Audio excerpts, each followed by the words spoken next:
with. It's Galatians 5:1.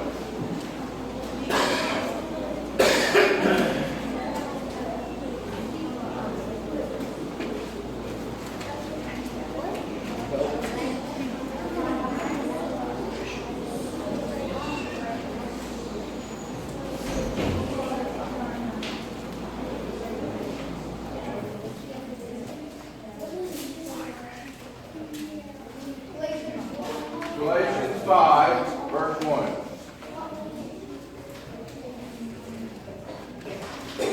Everybody listen up, you can read it. Christ has set us free to enjoy our freedom, so remain strong in the faith. Don't let chains of slavery hold you again. I like that. What translation is that? What's it say on the cover here?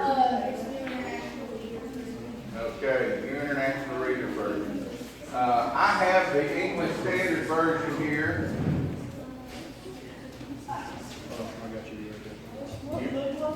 It's Galatians 5, verse 1. Just listen to it at this point. We're just reading that one verse.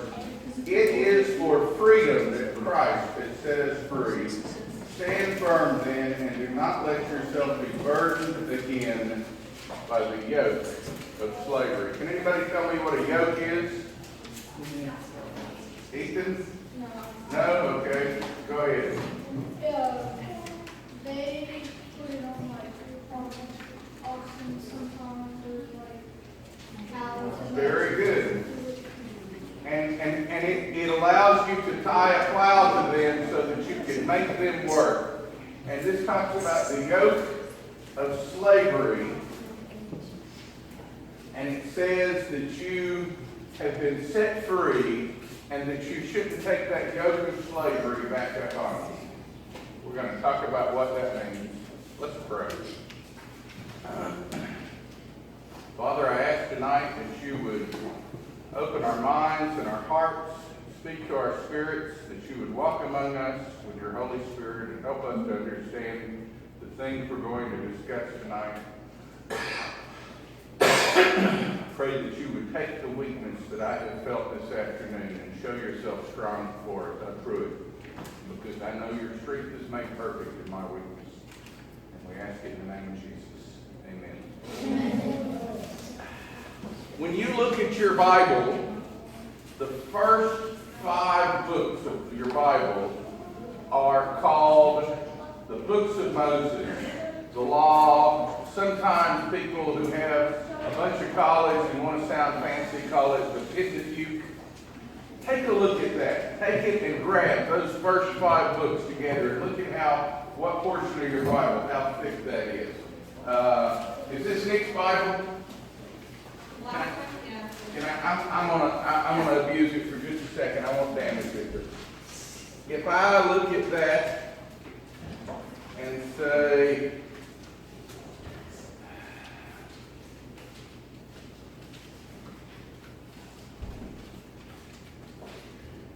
about this much, up to about here. About that much of the Bible is those first 5 books. And we have trouble understanding or thinking about what those first 5 books are about, what they mean to us. And I want to talk about those first 5 books for a few minutes. Sometimes we call them the law.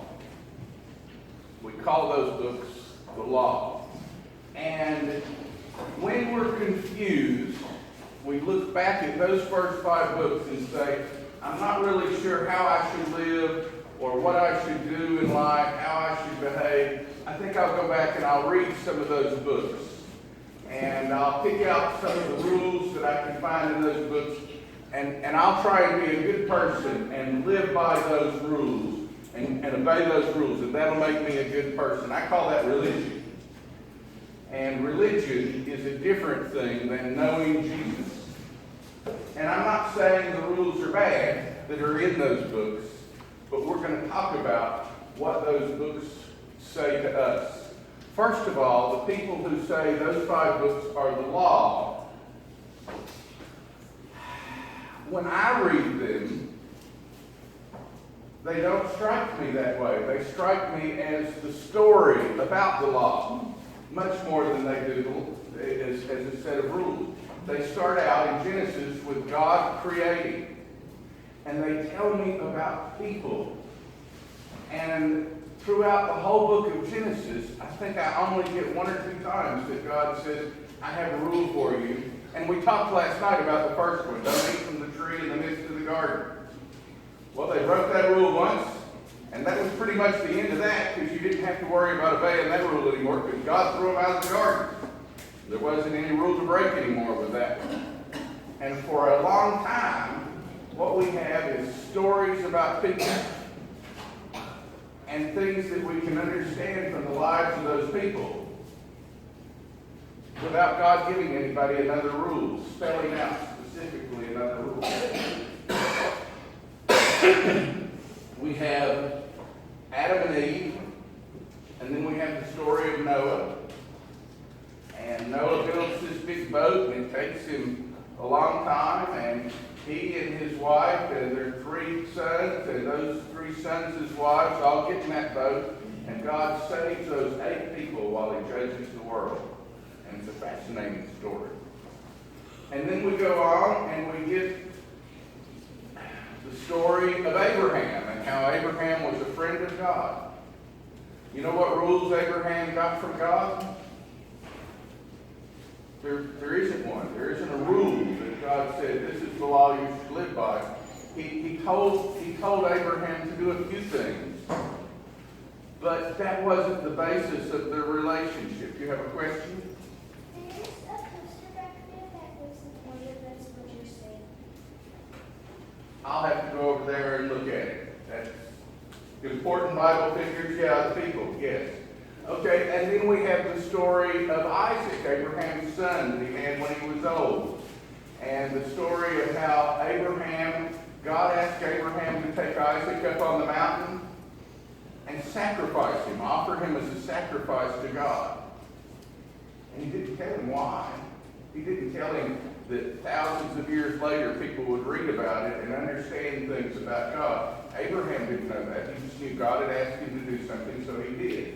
And so we have the story of Adam and the story of Noah and the story of Abraham and Isaac and Jacob.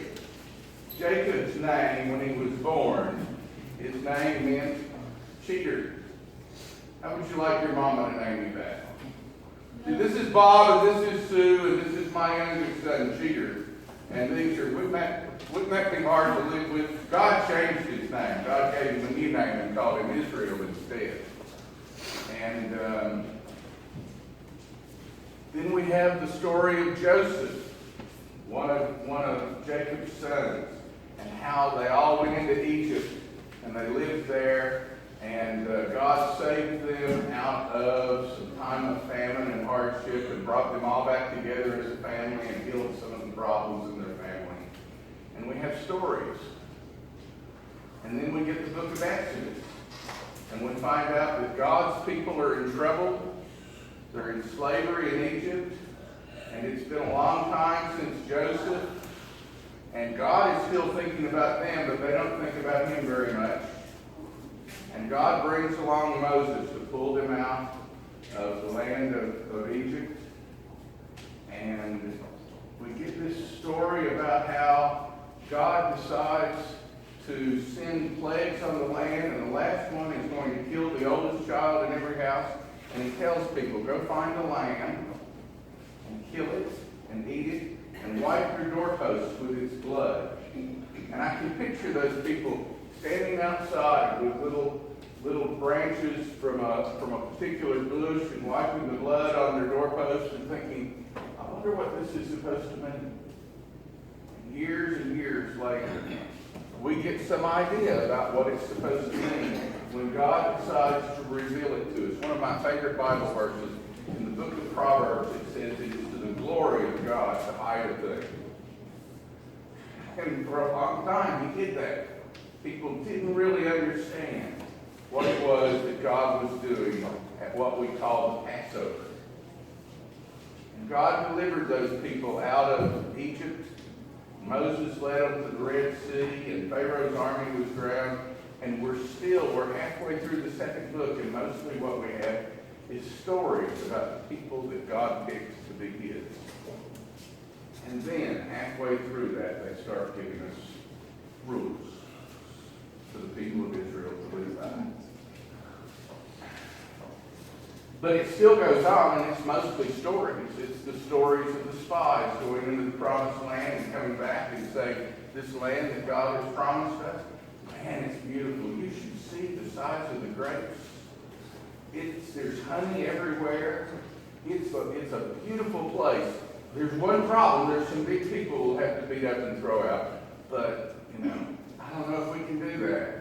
And the people that God picked rebelled against him and decided they didn't want to fight for their land. And they wandered around the wilderness. And it's the story of wandering around the wilderness. And it's the story of two men, Caleb and Joshua, who got to go into the promised land, who lived in Egypt, lived through the wilderness, and got to go into the promised land. And that's what those first 5 books are about. But there are rules. And when we decide to think really hard about the Bible on our own, we decide that those rules, the law, are something that we can use to make us closer to God. But what it tells us later is that none of those rules ever accomplish that. None of those rules ever accomplish making us closer to God. And half of the New Testament, when the Bible was being written, the New Testament part of the Bible was being written, half of it was written to try and keep people from thinking, now if you get yourself a good set of rules and you obey those rules, that's what God's looking for from you. They called it legalism. Can anybody tell me what prophecy is? When you read something and you say, well, that's a prophecy, what does that mean? I got one young man over here, and these two boys want to answer every, yes, Molly.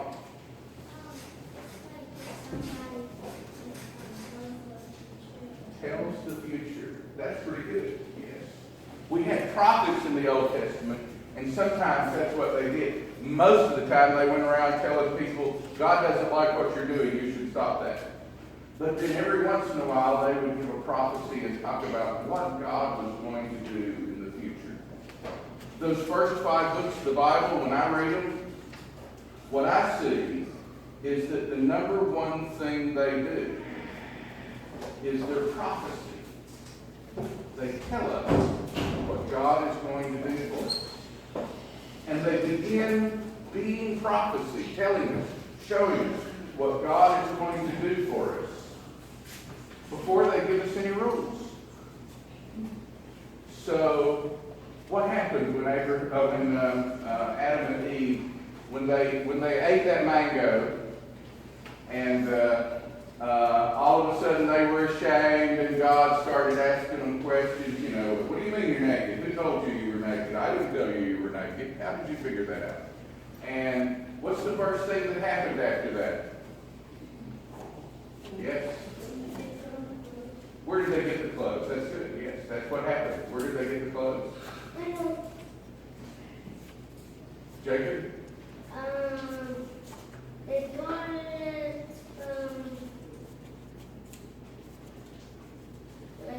No, I don't think you know. Yes. They killed an animal. The first thing that happened when Adam and Eve broke the rules was that God killed an animal and covered them with the skin of the animal. Adam and Eve broke the rules, and something had to die to make them clothes.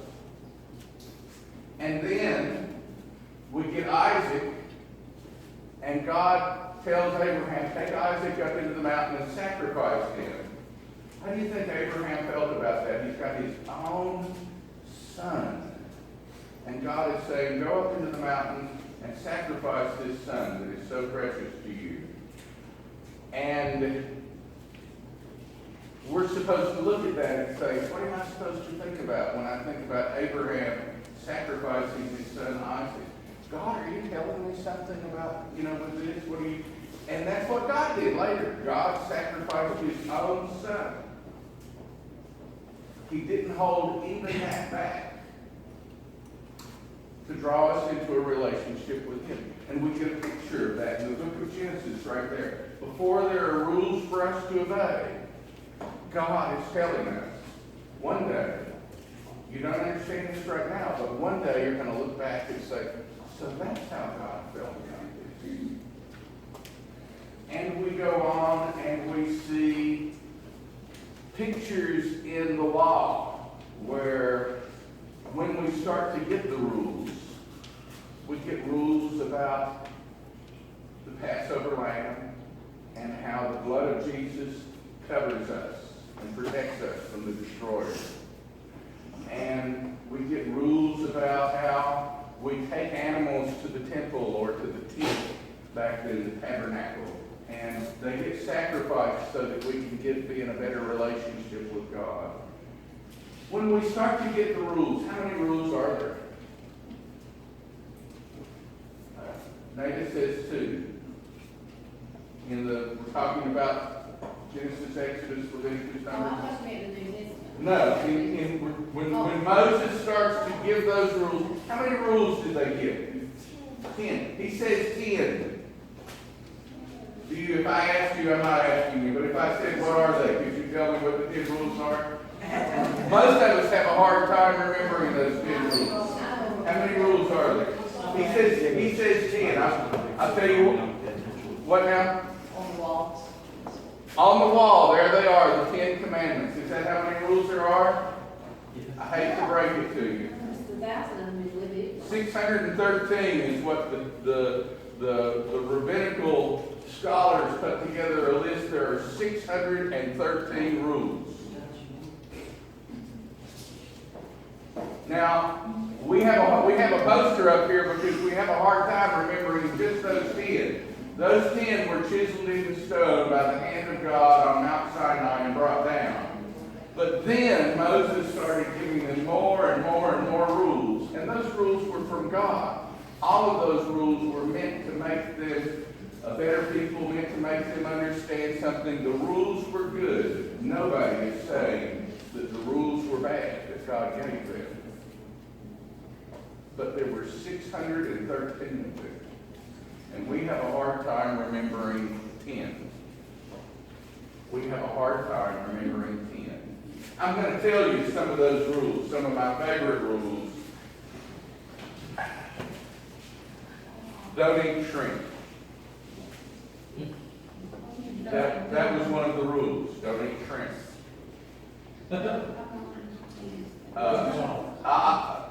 Gabriel thinks that's funny. Why do you think that's funny? I think a lot of shrimp. Well, one of the things that you can say is, well, I think God was trying to make us separate people and keep them apart from all these people around them who were kind of nasty and dirty and did weird things. And there's probably some truth to that. I don't know that I can sum up the reasons, the whole reasons, and say, this is why God did stuff. But one of the rules was don't eat shrimp. One of the rules was don't wear clothes that have more than one type of material. So if your shirt is made from cotton, that's great. And if your shirt is made from polyester, that's good too. But if you've got a mix of them, if there's both of them together, you're breaking one of the rules. Say what? What, that one? That's the main thing of God. I didn't hear God did it. That's me. That's God's man. That's in the law of Moses. Is don't wear. I know that, but that wasn't what God necessarily said. I don't think. I think he gave the 10 commandments, and that's made them do about it. That's made by the people, the priests and stuff, to make people have to follow rules and be, put down and stuff, put it up. As I understand, Leviticus and Numbers and Deuteronomy, Moses sat down and gave the people laws that God said to give them. And One of them was don't eat bacon. Gabe was upset over don't eat shrimp. Don't eat bacon was another one. He gave them animals that they could eat and animals that they couldn't. And he said, don't eat bacon. Don't eat ham. That's there in the laws that God gave Moses to give the people. I'm breaking one of the laws at home in my garden. It says don't grow two different types of vegetables together. Yeah. I'm growing my cucumbers in with my squash. And those rules that are laid out there, people are supposed to look at them. The Jews were supposed to look at them and think, what is God trying to tell me with these? But they got preoccupied on memorizing all these different laws. And when you get to the time of Jesus, you do have man-made laws. You have interpretations of them where the Pharisees said, well, this is what this law means. This is what your behavior has to look like to obey the law. And you're right, Jesus rebuked that. But those laws in the Old Testament are still there, and they were from God through Moses to the people of Israel. And I can't remember most of them. And fortunately, because I'm not a Jew, they weren't to me, they were to the Jews. One of my favorite ones is if you have a rash, you have to go see the priest and let the priest decide whether or not you can be in a religious service with other people. You have to go and say, hey, I got this spot out here. Can you take a look at this? What can I do to make this ceremonially clean so that I can go to the service when we have the service? I don't think I want to go show my pastor the rash I have on my back and say, what do you think? Can I play piano singing? But that was there.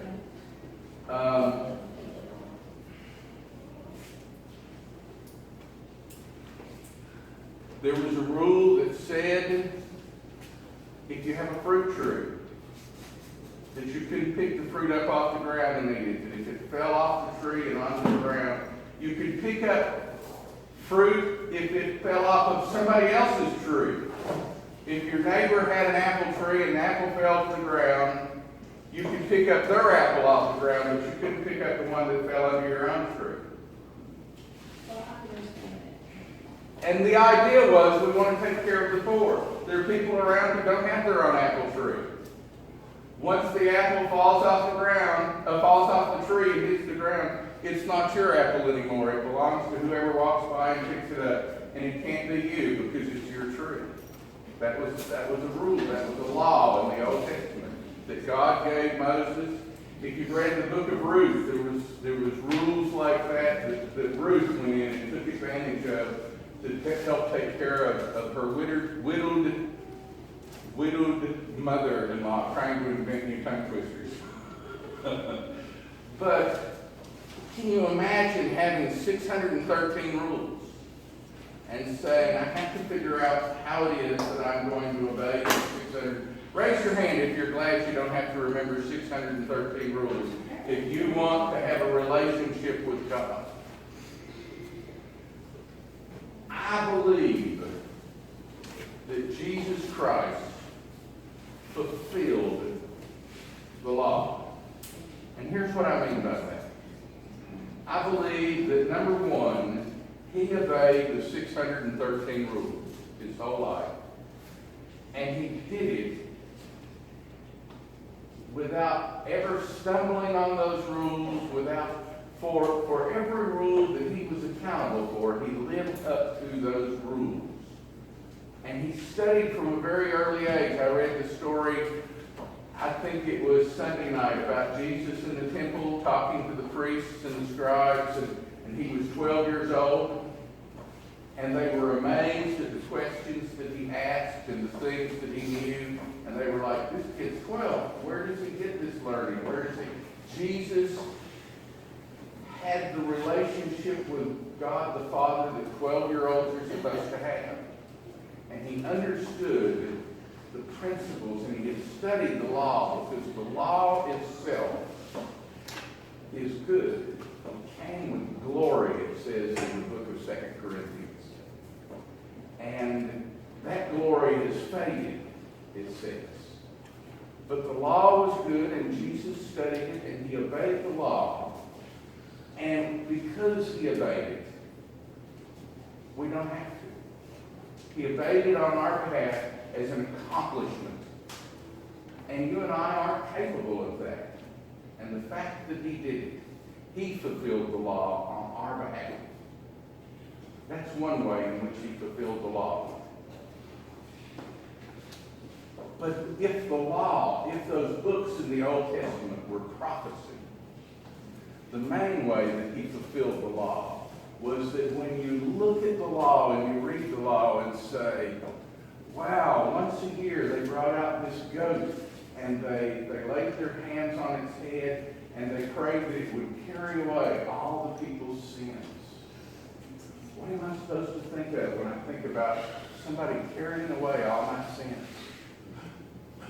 Maybe, is that Jesus? That's Jesus. That's a picture of Jesus. What am I supposed to think about when they kill a lamb and brush the blood all over the outside door of the house and say, this house is covered with blood? What? That's Jesus. They were giving me a picture. They were predicting the future and saying, there will come somebody who will shed their blood to cover your sins.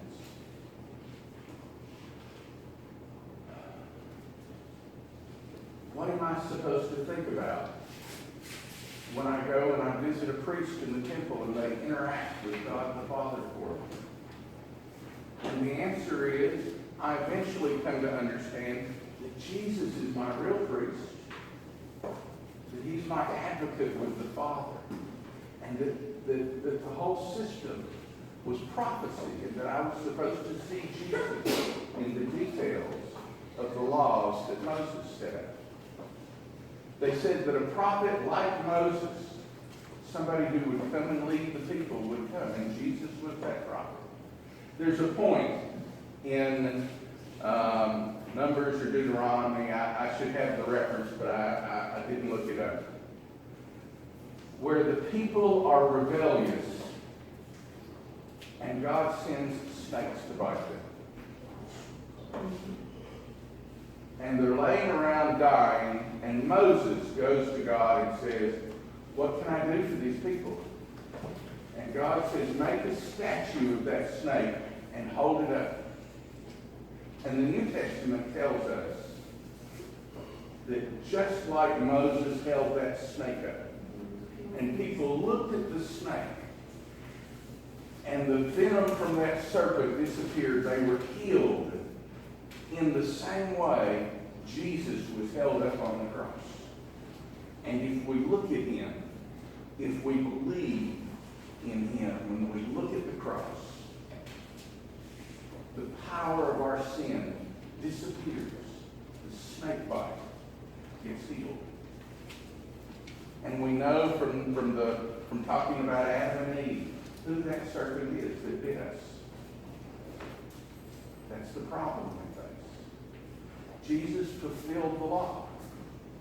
He obeyed the law when we couldn't. He completed it. He did everything the law required. And he is who the law was talking about when it prophesied about what God would do for us later. I have a couple of verses here. We started out with Galatians 5:1 and the freedom that we have in Christ. And it says not to put yourself back under the yoke of slavery again. If you have ever sinned, if you've ever done something that you thought God didn't want you to do, if you've ever been mean to somebody else, selfish, lazy, if you've ever lied, if you've ever not done what you promised to do, at that point, that one thing brings you under that yoke of bondage to sin. become a slave to sin. And from that point on, you really can't help it. You're a slave. You're going to sin. You're going to rebel against God just like the Israelites in the wilderness did. And you're stuck unless somebody comes along and fixes that for you. That's what they're talking about when they talk about that yoke of bondage. There is nothing you can do. You can't obey the rest of the rules and say, I'm good. If a police officer stops me and says, Mr. Cruey, you were speeding. Not that I would ever do that. But if a police officer stops me and says, Mr. Cruey, you were speeding, and I look at him and say, yes, but I haven't stolen anything today. Do you think he's still going to write me a ticket? No. If I look at him and I say, I donated to the Police Benevolent Society. I donated to kids of cops who have been killed while they were on duty. Do you think he's still going to write me the ticket? Yes. Do you think when I go into court with my ticket and I look at the judge and I say, but Your Honor, everybody else was speeding too. Do you think the judge is going to say, oh, well, in that case, you can just go? No. If I broke the law on one point, I'm going to go to court and they're going to find me guilty. And that's the way those 613 rules are. And so, once you become a lawbreaker, there's no way to step back across that line yourself. And it doesn't help you out to remember the rest of the rules and keep them. The Jews could go to the temple and they could make themselves right with God by taking an animal and watching while the priest killed it. Over and over and over again. Every time you do something wrong, every time you have a problem with the law, you could go and you ended up, if you were the rich young ruler that Jesus talks to in the Gospels, he could afford to take an animal to the temple every time he had a problem. But he had to stand there and watch while the priest wrung this little bird's neck and poured its blood on the side of the altar, or killed the little lamb that he brought, or killed the bull or the goat that he brought. Over and over and over as a Jew, if you were a religious Jew, you ended up standing there watching while the priest killed an animal to get the blood to cover your sin. Do you think God really cares about the blood of bulls and goats? No. The Bible says he does. And we're supposed to look at that and those rituals in the Old Testament that Moses gave us and think, what is God saying here? And the answer is he's telling you that one day the blood of Jesus would cover your sin. That's what the rules are about. The rules are about how hard it is. It's impossible.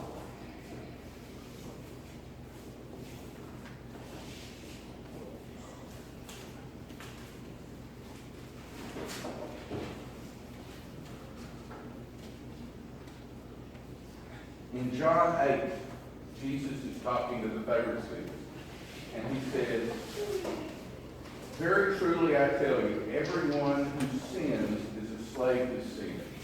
Now, a slave has no permanent place in the family, but a son belongs to it forever. So if the Son sets you free, you are free indeed. That's what Jesus does. When he comes and covers your sin with blood, he makes you a son of God. Boy or girl, you have this status, and you step into the family of God. And after that, you're part. You're in the family. And it doesn't come from obeying the rules. It comes from Jesus setting you free. That's what it comes from. Galatians 3:22 says, the Scripture declares that the whole world is a prisoner to sin. so that what was promised, being given through faith in Jesus Christ, might be given to those who believe.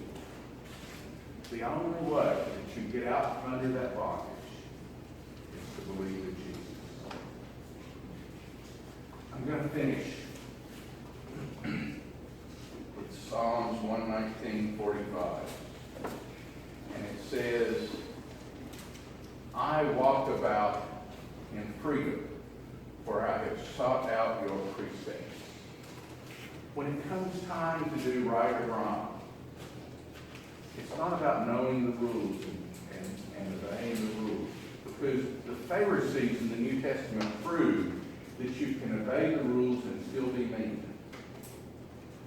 That's what Jesus' complaint was. These people that Jesus talked to in the New Testament, who were from the temple, they kept the rules, or at least they appeared to, and yet they were still mean to people. They didn't love anybody other than themselves. And what this man says in Psalms is, I am free because I have this relationship with you, that I seek you out, and you tell me what it means to be good. You tell me what it is. I have sought out your precepts. Where do you find those precepts? They're spelled out pretty clearly in the Bible for you.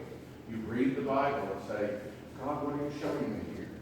Just like the Jews were supposed to do with the law when they were rubbing that blood over the doorpost.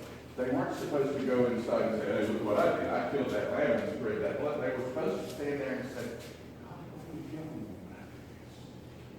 And be in a humble relationship with you.